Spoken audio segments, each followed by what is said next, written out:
నమస్తే తెలంగాణ విలేకరు సతీష్ మీద కేసు పెట్టడం జరిగింది. చాలా రోజుల నుంచి కాంగ్రెస్ వాళ్ళు పోలీసులతో చెప్పించి పోర్ట్ చేసి నువ్వు ప్రభుత్వానికి వ్యతిరేకంగా పెట్టొద్దు, ఎమ్మెల్యేకి వ్యతిరేకంగా పెట్టొద్దని గతంలో ఎస్ఐ గారు నన్ను చాలా టార్చర్ చేశాడు.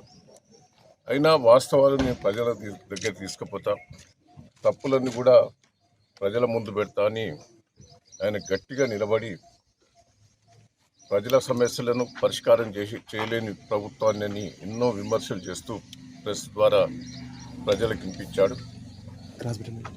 కొన్ని తొర్రూరు సంబంధించిన పెద్దవంగర పోలీస్ స్టేషన్లో కూడా కొంతమంది ఆడ ఎస్ఐ కానీ కానిస్టేబుల్ కొంతమంది అరాచకాలను కూడా బయటపెట్టాడు. అది కక్ష సాధింపుతో పెట్టి వాళ్ళ కుటుంబంలో చిన్న కేసు అయింది.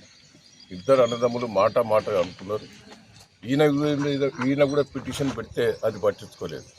వాళ్ళు ఇచ్చిన పిటిషను వీళ్ళే ఫోర్స్ చేసి వాళ్ళ బ్రదర్ తోటి పిటిషన్ ఇప్పించి, అంటే ఎసుంటి కేసు పెట్టారంటే చిన్న కేసు, అది బెయిలబుల్ రాకుండా కావాలని ఫ్రైడే రోజు చూసి పండుగ రోజు హాలిడేస్ ఉంటాయి కాబట్టి 3-4 రోజులు బెయిల్ రాకుండా జైల్లో పెట్టాలని కాంగ్రెస్ వాళ్ళ ఫోర్స్ తోటి ఆడ ఎస్ఐ ఆడ ఎంబడిపడి జైల్లో పెట్టడం జరిగింది.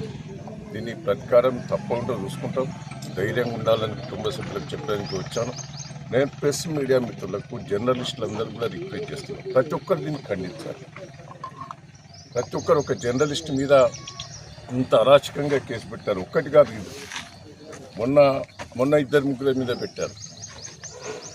జర్నలిస్టుల మీద కూడా మా పాలకుర్తి నియోజకవర్గంలో ఇదే మహబూబాబాద్ జిల్లా పెట్టారు. అయిన దానికి కాందానికి జర్నలిస్టులను విపరీతంగా సతాయిస్తారు కాంగ్రెస్ పార్టీ వాళ్ళు పోలీసుల ద్వారా.